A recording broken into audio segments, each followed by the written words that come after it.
Quando virdes o sinal.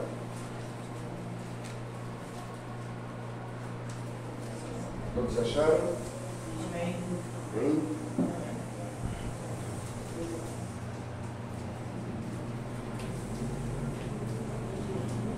São textos que você conhece.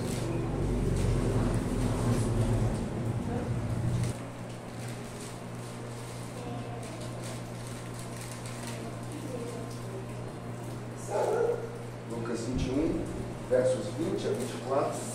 Amém.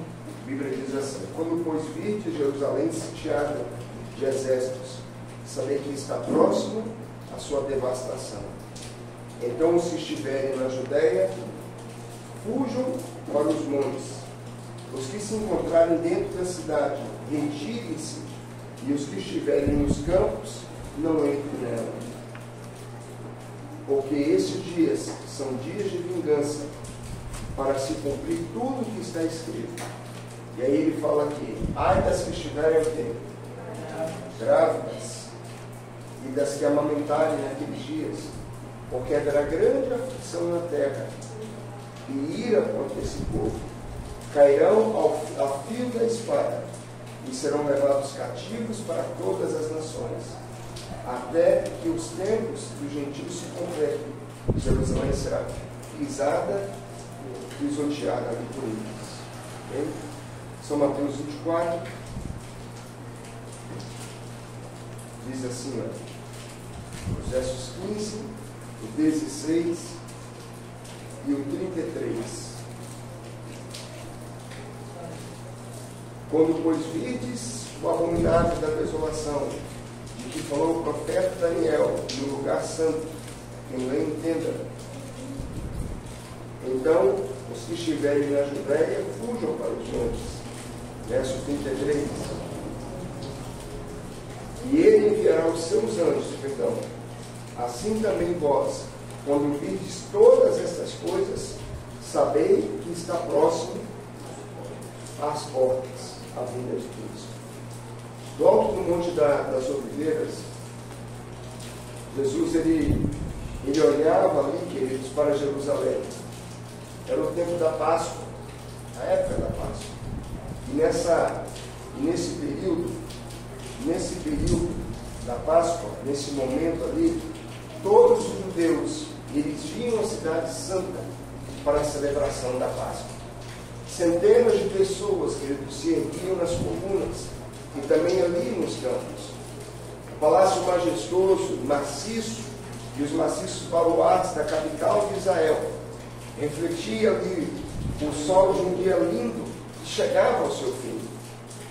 A brancura de neve das suas paredes de mármore refletiam também os raios do sol nos portais de ouro, na torre, no pináculo. Diante de toda a situação, Cristo, porém, quando ele se aproxima da cidade, ele começa a chorar. O choro de Cristo, querido, não era por ele, nem pelos seus sofrimentos, nem por aquilo que haveria de acontecer. Cristo, ele chorava pela cidade, chorava pelas pessoas que estavam ali, que em alguns instantes ele iria abençoá-las, mas tempos depois serão destruídas em Jerusalém. A cidade de Jerusalém, ela foi honrada por Deus acima de todas as coisas.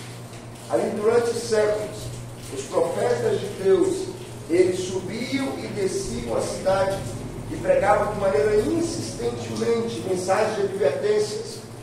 Jesus, ele chorava ao ver ali aquelas pessoas e ao ver o futuro, os muros de Jerusalém sendo rodeadas pelas hostes inimigas, o exército disposto à guerra e as vozes das mães e das crianças bradando ali, pedindo pão, clamando por misericórdia. Diante desse cenário desastroso, Jesus ele dá uma ordem contraditória, ele dá uma senha, e a senha que ele dá é a seguinte: ele diz assim: quando você ver o sinal, fuja. Quando virdes o sinal, fujam. Cristo, ele viu em Jerusalém, queridos, um símbolo do mundo vindouro, um mundo endurecido, um mundo na incredulidade, na rebelião, e apressando-se também ao encontro dos juízos execuidores ali de Deus. Ele vira naquela cidade a prefiguração de um mundo que se afastava de Deus. E a profecia que ele lançara era uma profecia de duplo sentido. Ela tinha cumprimento tanto em Jerusalém, como no último grande dia. A profecia, ela teve o seu primeiro cumprimento em Jerusalém. Cristo ele havia advertido a cidade, aos seus discípulos, à igreja, da importância de estarem alertas, ligados aos acontecimentos, atentos a tudo aquilo que havia acontecer, ligados às notícias, aos rumores, atentos a todas as situações. Aqueles que assistissem à TV tinham que estar atentos a tudo que haveria de acontecer, porque a cidade seria destruída. E ele então lança a advertência para eles, queridos. Quando virdes os sinais, quais eram os sinais da destruição de Jerusalém? Um deles, o exército romano, com seus estandartes, as suas bandeiras idólatras, que estariam ali na Terra Santa. Um outro sinal, rumores de cerco, as notícias chegando que o exército iria apertar a cidade, ia rodear a cidade. Outro sinal, falsas testemunhas, que dariam ali uma falsa segurança para eles. E Jesus então disse: quando todas essas coisas começarem a acontecer, todos devem procurar um lugar de segurança. Nenhum deles deveriam hesitar um momento, não deveriam demorar. Aqueles que estivessem no campo não deveriam voltar em casa para trocar a sua roupa de trabalho. Aqueles que estivessem sob o telhado trabalhando não deveriam descer para pegar os seus tesouros. Ninguém poderia se demorar, porque quem se demorasse poderia ser destruído ali. Herodes, ele não só havia acrescentado que de grande beleza a cidade de Jerusalém, pela elevação ali de torres fortes, pela construção das muralhas e fortalezas, que aliada à sua posição geográfica, veja, Jerusalém, ela ficava no alto do morro, no alto da colina. Era praticamente impossível alguém tentar penetrar na cidade, porque eles tinham algumas maneiras de usar algumas armas de guerra ali. Por exemplo, aqueles que tentassem entrar na cidade, tentassem subir ali as suas muralhas, no alto da muralha se lançava grandes pedras que esmagariam os exércitos.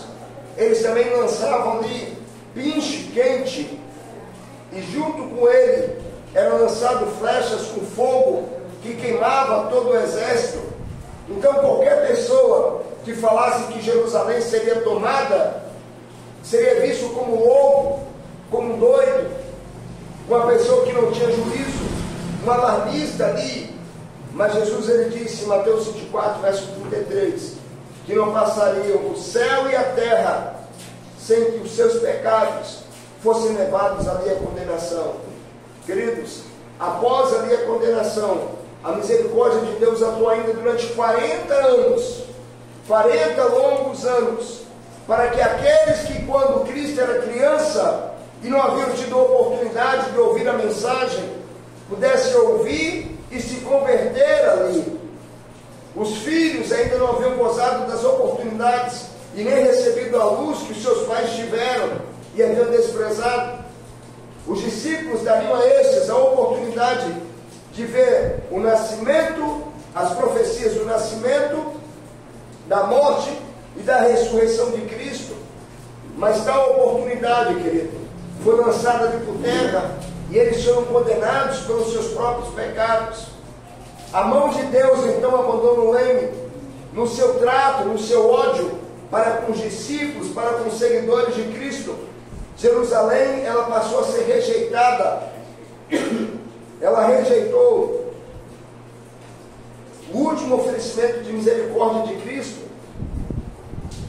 E Deus então, ele se afastou da cidade e deixou o povo à sua própria sorte. Retirou-lhe o seu poder, a sua proteção, tudo aquilo que impedia de Satanás agir. E o diabo então, querido, ele passa a ter domínio da nação e também das mais altas autoridades civis e religiosas da cidade. Amigos e parentes se traíam, pais matavam filhos, filhos matavam pais, e eles tornaram-se ali satânicos em sua crueldade, a tal ponto que mesmo aqueles que se encontravam dentro do templo, dentro da igreja, adorando, às vezes um indivíduo estava ajoelhado dentro do templo, e ele era assassinado dentro da própria igreja, querido.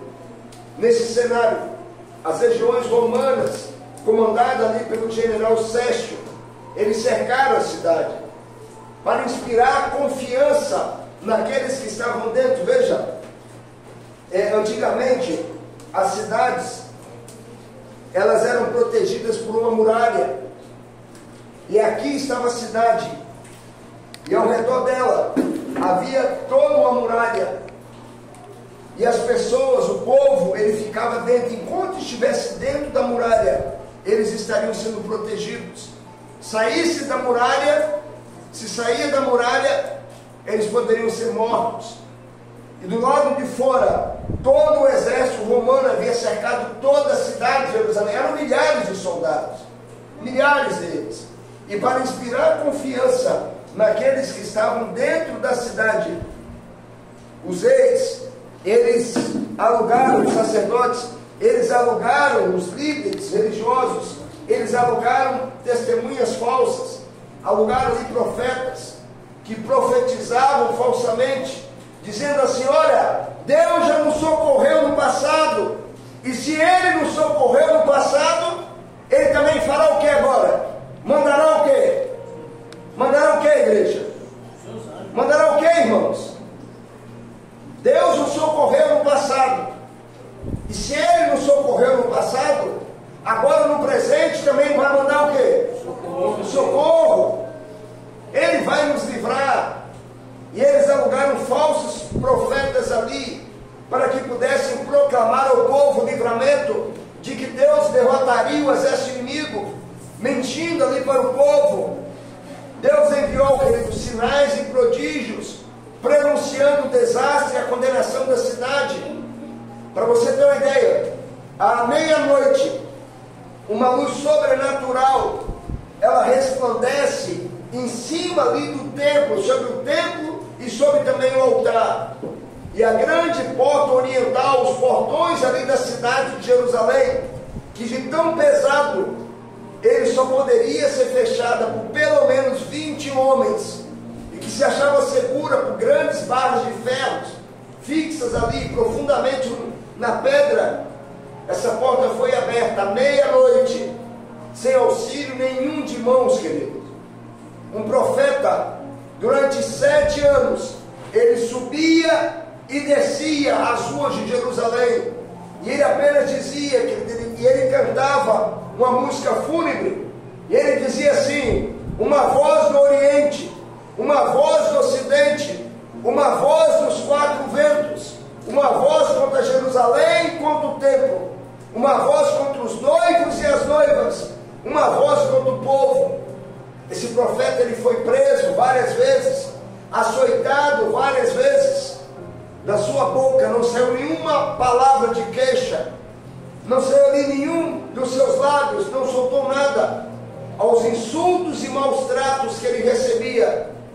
Ele apenas dizia: ai, ai de Jerusalém, ai dos seus habitantes.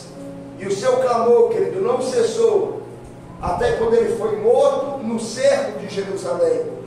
Fora esse profeta, nenhum outro cristão pereceu no cerco de Jerusalém, porque Cristo dera a senha: quando vides o sinal, o que era para fazer? Fazer o que, queridos? Fugir. O general Tito, ele tentou de todas as formas poupar ali a cidade da morte e destruição. Ele mesmo, querido, havia se enchido de terror ao ver os montes de corpos apodrecendo ali no vale. As pessoas que saíam da cidade de Jerusalém, tentavam fugir ou roubar alimento, elas eram mortas pelos romanos. Ele olhava ali do alto do Monte das Oliveiras a magnificência do templo, e ele deu ordem para que nenhuma pedra fosse tocada. E ele disse aos judeus, gritando, ele disse assim: não me forcem profanar o lugar santo, vamos combater fora da cidade. Os chefes judeus, queridos, eles rejeitaram a proposta, esperando ali o livramento de Deus. Os crimes e horrores que ocorriam dentro da cidade só incitavam o exército romano fora dela. Tito então decidiu atacar, deu novamente ao povo ordem, deu novamente aos soldados, para que nenhum deles encostasse a mão no templo. Durante o período da noite, alguns judeus saíram ali do templo, saíram da cidade e atacaram, saíram de dentro do templo e atacaram os soldados. Na luta, porque os judeus, muitos deles, correram para dentro do templo e trancaram as portas para escapar da morte, porque o exército romano já havia tomado a cidade. E quando alguns deles saíram do templo para atacar os soldados romanos, na luta, um dos soldados, ele lança uma tocha na sala revestida de cedro, que logo pegou fogo.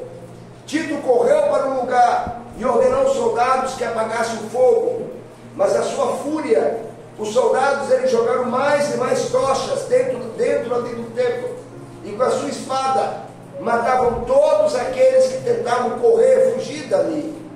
O livro A Batalha Final, na página 25, ela diz que o sangue daqueles que estavam dentro do templo corriam como água pelas escadas, templo abaixo.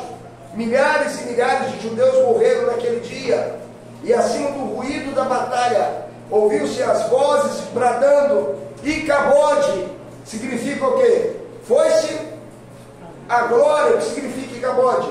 Foi-se a glória. Foi-se a glória.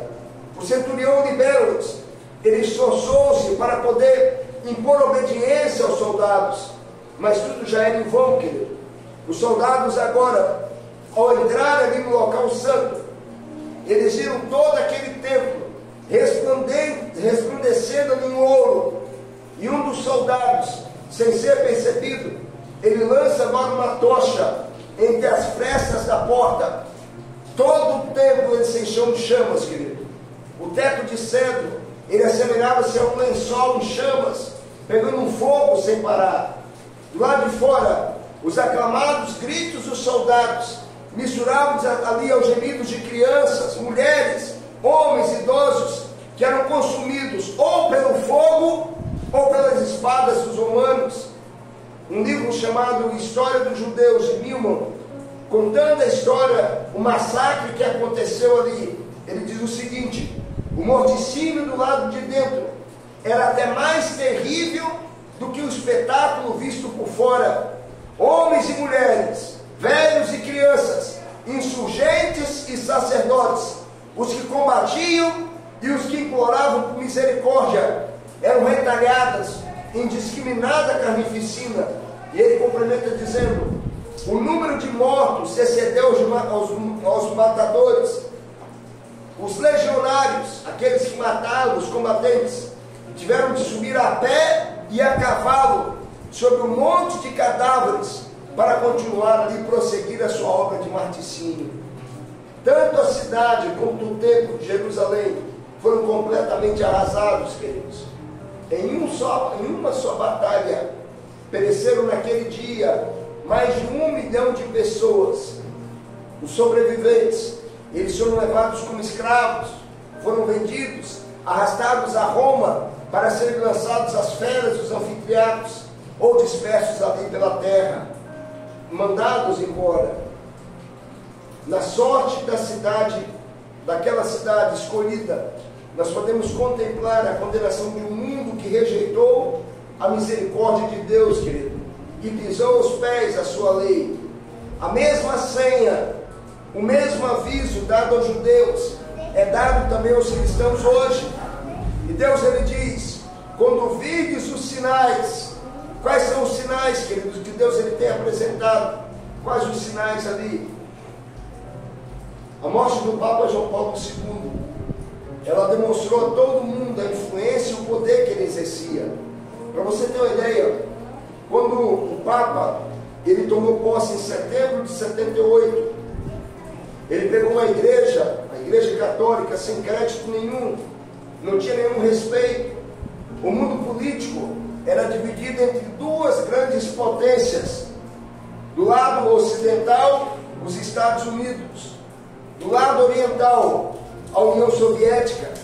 A igreja não tinha nenhuma influência política na religião. As divisões históricas do cristianismo, eles não davam espaço para o ecumenismo que nós temos visto hoje. Protestantes, anglicanos, ortodoxos, todos eles estavam separados da igreja católica.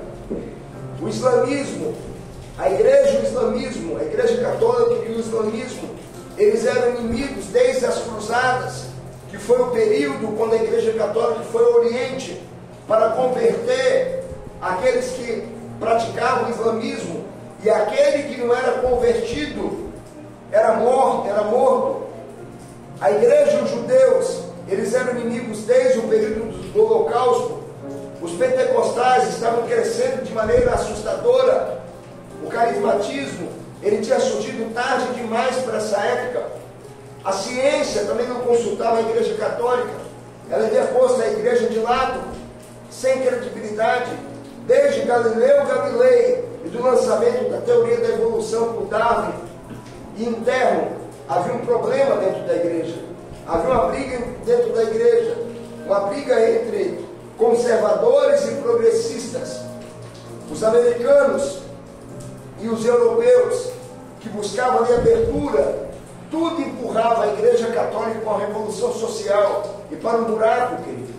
Naquela época, aqueles que são mais antigos em termos de religião, vai lembrar que naquela época, 70, 80, católico era católico, crente era crente, espírita era espírita, e eles ficavam geralmente, o centro espírita, lá no finalzinho da rua, o último beco, escondido de todo mundo. Os grupos eram bastante definidos ali, querido, não havia mistura entre eles. Hoje você entra numa igreja espírita, e se não for avisado, você pensa que está numa igreja crente. Hoje você vai a uma missa, e às vezes o culto tem mais animação do que muitas igrejas protestantes. Por outro lado, os crentes, cada dia que passa, eles se assemelham ao mundo, independente da sua religião, independente da sua igreja. E hoje você tem igreja para tudo. Você bebe, você tem igreja onde pode beber. A gente foi... quando eu namorava a Jaqueline, a gente comportou, junto com mais um colega, lá em uma cidade chamada Domingos Martins, no Espírito Santo. Teve um dia que a gente precisou fazer contato, não a Jaqueline, ela não estava nesse momento, a gente precisou fazer contato com uma determinada igreja, a igreja luterana, muito forte entre os alemães. E aí, para poder dar uma palestra nessa igreja, aí falaram assim: converse com o líder dos jovens. E onde eu encontro? Ele está lá no bar tal, com os amigos. Quando eu cheguei ali, o rapaz estava com um cigarro na mão, umas 2, 3 garrafas de cerveja ali na mesa. Me apresentei, não, senta aí, toma um copo aí com a gente. Não, obrigado, eu não bebo. Líder de jovens, hoje tem igreja para tudo, né? Para todas as situações, tudo que você quiser, não há diferença. O mundo hoje, ele não tem diferença com o mundo. Veja, querido, todo o cenário está montado, e nós somos advertidos de que um dos sinais de aproximação do fim seria uma tríplice aliança, que é chamado também da tríplice aliança entre Satanás, que seria o protestantismo, o quê? Apostatado, o catolicismo e o espiritismo. Quando criança, quando eu entrei para a igreja em 86, eu ficava pensando assim: mas como que vai unir um grupo tão distinto? Como que a igreja católica vai se unir com a crente? Como que uma igreja crente vai se unir com o espiritismo? É impossível isso acontecer. Há uma separação muito grande num abismo muito grande doutrinário. Hoje, querido, você já não vê mais isso. Hoje você já não tem mais esse tipo de problema, né? As pessoas, as igrejas, elas se unem. O livro Grande Conflito, ele afirma que os Estados Unidos e o Vaticano, eles formariam uma aliança. E quando as pessoas liam isso nos nossos livros, eles chamavam a igreja adventista de louca, mentirosa. Dia 10 de janeiro de 1984, o presidente Ronald Reagan, ele restabeleceu os laços diplomáticos entre a Igreja Católica e os Estados Unidos. Desde 1867, havia uma lei que proibia essa ligação, porque os Estados Unidos é considerado um país protestante, era proibido. Mas em 1984, o Vaticano colocou a sua embaixada dentro dos Estados Unidos, e os Estados Unidos colocou o embaixador lá no Vaticano, acabou se curvando também para ele. E com isso, queridos, com essa retomada, com essa aliança, possibilitou o Papa visitar mais de 130 países, andar mais de 1 milhão de quilômetros, e se tornar o homem mais ouvido por todos. Hoje, nenhum segmento toma uma decisão sem consultar a quem? Sem consultar a quem? A quem, queridos? O Papa. Pode não obedecer. Pode não obedecer. Mas não toma nenhuma decisão sem consultar aí o Papa. E ele conseguiu, querido, aproximar inimigos históricos. Ele rompeu barreiras que separavam católicos dos protestantes, católicos dos judeus, do islamismo, dos ortodoxos, anglicanos. Tratou feridas ali milenares, aproximou todo mundo, todos eles. E quando você lembra da morte do Papa, do João Paulo II, você vai lembrar de que na sua morte e na eleição dos demais papas, todo mundo religioso ele está representado ali. Todo ele. Para você ter uma ideia, quando na sua morte, nós tivemos ali representantes de países católicos. O Brasil é considerado um país católico. Países protestantes, espíritas, os africanos foram ali, países budistas. Quando o presidente Lula foi levar representantes ali para o velório, ele levou um pastor luterano, um rabino judeu, um espírita e um bispo, representantes de praticamente todas as religiões. Na posse do novo Papa, vários se ajoelharam diante dele, demonstrando obediência. E Ellen White diz assim, Testemunhos Seletos, volume 2, página 150. Quando o protestantismo estender os braços através do abismo, a fim de dar as mãos ao poder romano e a outro ao espiritismo, quando, por influência dessa tríplice aliança, a América do Norte foi induzida a repudiar todos os princípios da sua Constituição e adotar medidas para a propagação dos erros e falsidades do papado, ela conclui dizendo: podemos saber que é chegado o tempo das operações maravilhosas de Satanás e de que o fim está o que, querido? Próximo. Vaticano e Estados Unidos, eles possuem laços estreitos de relacionamento. E como cristãos, nós não podemos nos alarmar com qualquer coisa. Alguns já começaram a fazer contas com nomes, com isso, com aquilo outro. A Bíblia Sagrada, querido, ela fala que como cristãos dos últimos dias, nós temos o privilégio de conhecer e ver alguns desses sinais cumpridos. Quais são eles? Perseguição papal, o escurecimento do sol, que deu no dia 19 de maio de 1780, a queda das estrelas, 13 de novembro de 1833, guerras e rumores de guerras, pestes, doenças, fomes, manifestações da natureza, falsos profetas, perda do valor do ser humano, perda da afeição humana, degradação da moralidade, Hoje, aquilo que era certo, hoje é o quê? Errado. Abre a sua boca lá no seu trabalho e fala que você não concorda com isso, aquilo outro. Veja, querido. Uma coisa que, como igreja, a gente nunca vai abrir mão. Nunca vai abrir mão. A gente respeita a opção sexual de qualquer pessoa. Se quer morar com homem, com mulher, com mais de um, com animal, a gente respeita a posição, a opção sexual. Respeitar é uma coisa, concordar é outra. A gente deve respeitar. Você nunca deve fazer uma piada com pessoas nessa condição. E às vezes a gente faz piadas, né? Lembra dos Trapalhões, aqueles que são mais antigos aí? Lembra, Bilhão? Eles viviam fazendo piada, né? Com homossexual, com isso, com aquilo outro. A gente não deve fazer piada. Que são pessoas que em Cristo morreram. Mas respeitar é uma coisa. Concordar, a igreja nunca vai concordar. Que feche as nossas portas. Que prendam membros, pastores. Mas a gente nunca vai concordar. Frieza espiritual, a descaracterização do cristão, querido.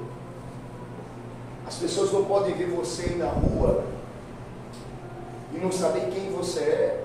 Lembra da época que quando passavam, as pessoas perguntavam assim, você é adventista, não é?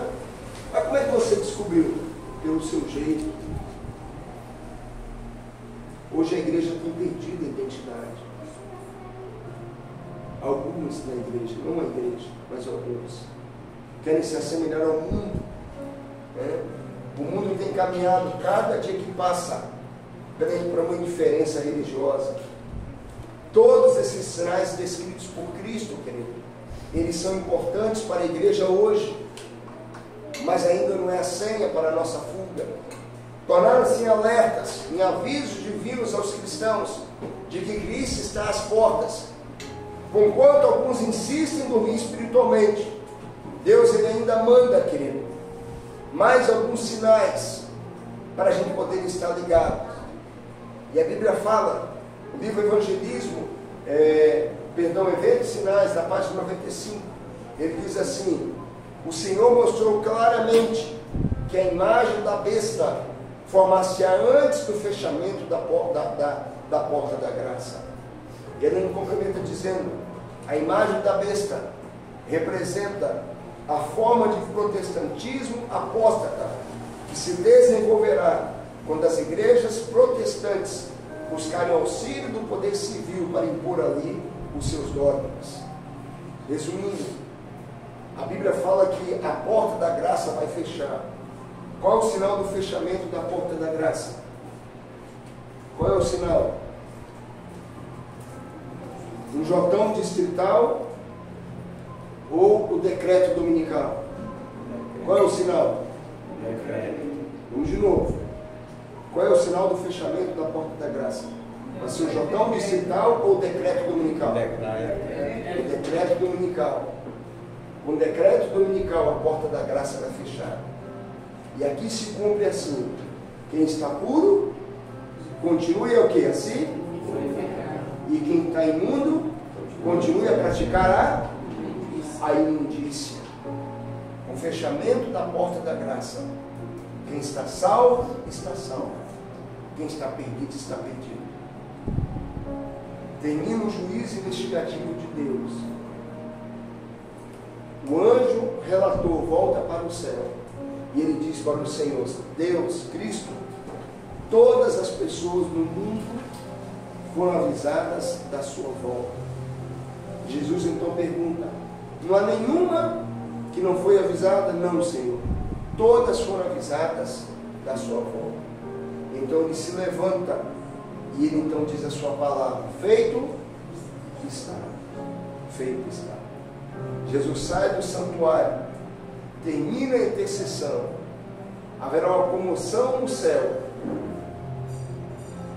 E aqui vem o período do tempo de angústia, onde durante esse tempo nós iremos viver como se Cristo ele não estivesse ouvindo, como se o Espírito Santo ele não estivesse mais ouvindo a nossa voz. Durante esse período, vai ter a impressão que a gente vai estar sozinho. Vamos orar e aparentemente não vamos ouvir a resposta. Iremos, queridos, para os montes, para as montanhas, para a beira dos rios, para as matas. Ficaremos ali escondidos, com medo das pessoas. Ouviremos passos das pessoas passando perto da gente, mas elas não nos verão. Antes do período da perseguição, aqueles que estiverem fiéis a Deus e que Deus perceber que não suportarão a perseguição, o que Ele vai fazer com eles? Vai fazer o que, dona Leia? Mosquito? Vai dormir no Senhor, né, dona Leia? Vai dormir no Senhor. Aqueles que não resistirem, Deus perceber que não vão resistir às provações. Veja, queridos, por que é importante você cuidar da sua alimentação? Todo aquele que não come carne vai ser salvo? Sim ou não? Não. Vamos lá de novo. Preciso que vocês me respondam, tá, irmãos? Preciso que me respondam. Deixa eu mudar a pergunta. Somente aqueles que não comem carne serão salvos? Não. Não ouvi a resposta. Não. Haverá pessoas que comem carne que serão salvas? Sim. Então por que é importante a gente cuidar da alimentação? Principalmente abandonar a carne. Veja, hoje a gente tem uma facilidade muito grande com o alimento. Existem pessoas que não comem sem carne, não tem? Tem ou não tem? Não, se não tiver pelo menos um pedacinho de carne, não dá para comer. E tem gente que não come sem carne mesmo. Imagina você na perseguição. Você vai correr para onde? Para onde? Para onde, irmãos? Fala com convicção, irmão. Para onde você vai correr? Para mata. Você vai ter uma panela de arroz quentinha te esperando? Sim ou não? Não. Vai ter como é que é o nome lá que a senhora fez ontem, Dona? Empadão de palmito. Maravilha. Foi bom. Pode até ter agora empadão também. Mas vai ter ali te esperando? Sim ou não? Não. Tá doloroso. Vai ter um bife acebolado te esperando? Não. Não vai ter. Não, você não vai poder nem acender fogo. Você vai ter que viver do que a natureza lhe der. Deus vai deixar você passar fome? Não. Sim ou não? Não. Ele diz assim: ao meu povo, as suas águas e o seu alimento serão o quê? Certo. Serão certos. Amém. Você não vai passar fome. Amém. Aquele que hoje, ele não abandona o alimento carne, ele vai ter mais dificuldade de passar pelo período da provação. Não estou dizendo que Deus vai salvar somente aquele que não come carne. Não estou dizendo isso. Hitler não comia carne e era mais ruim do que o diabo. Não estou dizendo isso. Mas aquele que não abandona, que não se acostuma a comer frutas e verduras, que não é só não comer carne. Aquele que não se acostuma a comer frutas e verduras vai ter muita dificuldade na época da perseguição. Muita dificuldade. Porque você vai estar com fome, Deus vai fazer com que você descubra um pé de jaca ali para você comer. Amém. Jaca mole. Então faz isso com minha dúvida. Nem mole, nem duro. Deus vai fazer com que você vai estar com fome, Deus vai fazer você tropeçar num pé de aipim, uma macaxeira, né? Uma macaxeira boa. Bom, né? Bom demais, vai comer crua. Comer crua. Não vai ter um manguzá para a gente comer. Deus não vai deixar você passar fome. Mas se você não cuidar da sua alimentação hoje, você vai ter mais dificuldades nessa época. Os cristãos serão perseguidos. Biléu ainda não tem neto, né, Biléu? Mas imagina, John, a gente, durante o período da perseguição, seu filho tem 6 anos, ele está lá na escola, a Jéssica está trabalhando, o menino, a Jéssica está em outro lugar, está lá em Campos, o menino está aqui na escola, e você está lá em, como é que é o nome do lugar lá? Carapebus. Não vai dar tempo de reunir a família. Não vai dar tempo. Da Jéssica correr, João, pega aí o Ezequiel.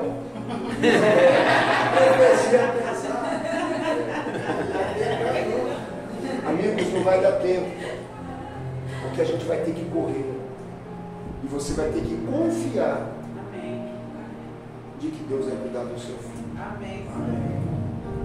Como é que é o nome da menina? Anne Gabriela. Eles poderiam pegar a Anne Gabriela e falar bem assim, segurar aqui pelo pé. Ou você nega o seu Deus, ou a gente vai partir no meio agora, na sua frente. Ou você nega, confessa que você nega o seu Deus, ou a gente parte no meio aqui agora. Deus não vai deixar matá-lo, mas você não vai saber disso. Que você vai ser testado assim como Abraão foi testado. Deus não vai deixar matar. Entende, querido, como a sua fé tem que estar em Deus? Por isso, para mim, não me leve a mal se eu estiver falando de você. Não me leve a mal. Irmão, não faz falta para mim. Se a Giovana foi embora, a capixaba, porque o Biléu brigou com ela, e ela fala que não vai pisar mais essa igreja, porque o Biléu distrai. Não faz falta para mim. Não faz falta se você for embora, porque o John não deixou você cantar. Porque, para mim, aquele que abandona a igreja por causa de pessoas, por causa de carro, por causa disso ou daquilo outro, nunca esteve nela por causa de quem? Jesus. Mais cedo ou mais tarde vai abandonar. Você não faz falta para Deus. Porque, irmão, Deus ele espera que nessa igreja tenha pessoas tão fiéis a Ele, que se preciso for, vai dar a própria o quê? Vida. Se você abandona Deus porque você perdeu o emprego e vai ter que trabalhar no sábado, você acha que quando o seu filho for seguro pela mão e a espada estiver ali pronta para partir no meio, você acha mesmo que você não vai negar a Cristo? Ah não, eu vou negar, eu falo da boca para fora, mas no meu coração ninguém sabe. Se você sai da igreja por qualquer besteira, que foi destratado, que não deixaram você cantar, porque fizeram isso e aquilo, você acha mesmo que você vai ter condição de resistir na perseguição, irmão? Deus, Ele procura pessoas fiéis aqui nessa igreja. O fechamento da porta da graça se dará no céu e na terra ao mesmo tempo. A porta da graça, a Bíblia fala que só Deus tem a chave dela, mas a porta do seu coração, somente você tem a chave dele, querido. E Cristo, Ele diz: eis que estou à porta e o quê? Bato. Se você ouvir a minha voz e abrir a porta, entrarei em sua casa e cearei com você. Amém. Cearei com você. Cristo espera pessoas fiéis nessa igreja. Você não pode desistir de Cristo por qualquer coisa. A igreja está desanimada, tem pouca gente, a gente não consegue comprar um lote. Quem disse que Deus... e se Deus não quiser que a gente compre um lote? Ah, mas está desanimado porque só os mesmos que pregam. E daí, querido? É a palavra de Deus que está sendo aberta. Nós iremos voltar para a nossa casa daqui a pouco. Os seus afazeres. Mas a questão não é para onde voltaremos, mas como voltaremos. Como está a nossa vida espiritual quando Cristo nos encontrar?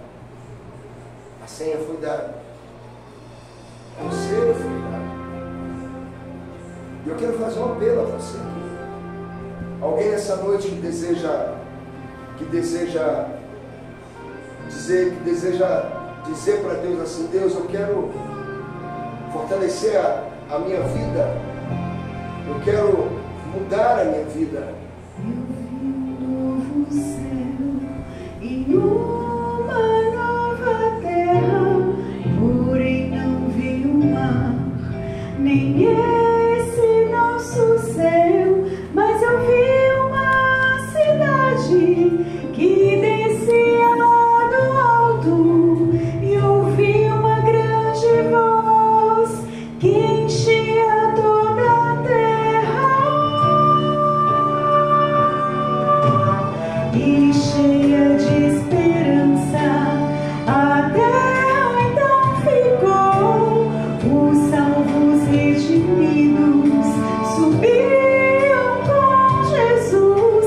Nem a morte, nem o luto, e nem mesmo a doença, nem o pranto, nem a dor moravam nesse lar de amor.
Deus Pai de amor. Que o Senhor está na nossa igreja, pequena, mas acima de tudo desejosa de um dia estar contigo nas mansões celestiais. Amém, Senhor Deus. Abençoe o teu povo, teus filhos, que se reuniram aqui nessa noite para adorar o teu nome, para ser abençoado por ti. Que possamos voltar para casa nesse momento, Deus, com o coração ardendo no desejo de poder estar contigo nas mansões celestiais. Amém. Isso. Fortaleça, Senhor, a nossa vida. Não permita que estejamos desanimados espiritualmente, mas confiando em Ti, possamos avançar mais e mais na pregação do Evangelho. Fica, Senhor, conosco. Em nome de Jesus pedimos. Amém, Senhor. Amém.